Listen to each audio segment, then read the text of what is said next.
Magandang araw mga kababayan, ang inyong Tactical Operation Wing West mula sa pangunan ng Office of the Directorate for Civil Military Operations ay nakapagsagawa ng 41 aktibidad para sa buwan ng Disyembre.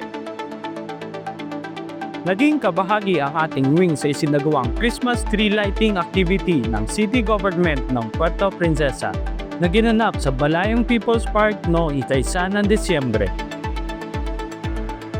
Nagsagawa ang ating wing na outreach activity kaakibat ang Small Ways Foundation para sa mga mag-aaral ng Mararat Primary School, New Panay Elementary School Annex sa Maasin, Brooks Point, Palawan noong ika-6 ng Disyembre. Kasama ang ating wing sa ginanap na bloodletting activity kalinsabay ng selebrasyon para sa 89th founding anniversary ng Armed Forces of the Philippines sa SMCD Puerto Princesa noong ika-8 ng Disyembre. Nakilahok ang ating wing sa Feast Day celebration ng Immaculate Conception noong ika-8 ng Disyembre sa Immaculate Conception Cathedral, Puerto Princesa City.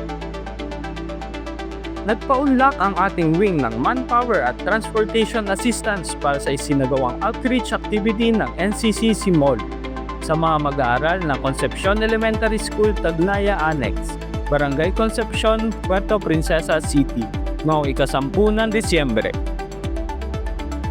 Muling nakibahagi ang ating wing sa isinagawang bloodletting activity ng Philippine Red Cross Palawan Chapter sa Robinsons, Palawan noong ika-20 ng Disyembre. Alam nyo ba na ang pinaka-prominenteng isda sa West Philippine Sea ay ang damselfish?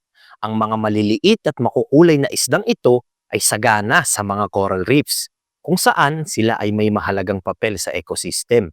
Karaniwan silang makikita sa malalaking grupo at matatagpuan sa mga coral-rich na bahagi ng West Philippine Sea, lalo na sa paligid ng Tubataha Reefs. Mahalaga ang damselfish sa pagpapanatili ng kalusugan ng mga coral reefs dahil kinakain nila ang mga algae na nakatutulong upang maiwasan ang labis na pagdami nito na maaaring magtakip sa mga corals. Kasama rin sa mga karaniwang uri ng isda sa lugar ang snapper, grouper at iba pang uri ng tuna. Kaya lagi niyong tatandaan na ang yaman ng West Philippine Sea ay ating pahalagahan at ating ingatan sapagkat sa atin to. Kaysa ka ba? Tara na! Naging kabahagi ang ating wing at ang Tawas Marching Band sa isinagawang prosesyon ng Jubilee Cross kalinsabay sa opening celebration para sa Jubilee Year 2025 mula sa San Miguel Arcangel Parish patungo sa Immaculate Conception Parish noong ika-29 ng Disyembre. Kabahagi ang ating wing sa ginanap na Westcom Night sa Balayong People's Park noong ika-18 ng Disyembre.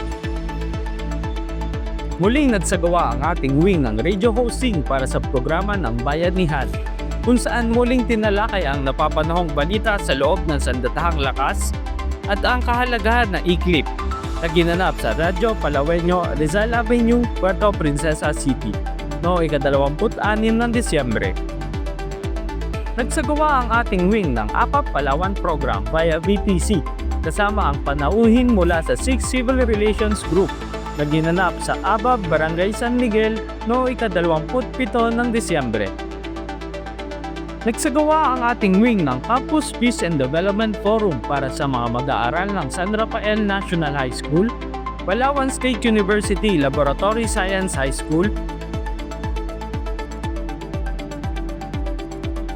at Matahimig Bukana National High School para sa buwan ng Disyembre.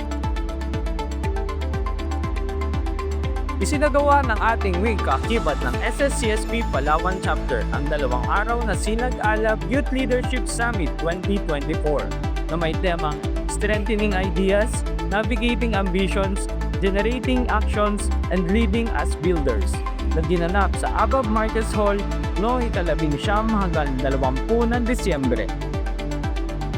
Muli, ako si Erman Landicho nagbabalita mula sa tahanan ng Tactical Operation Wing West.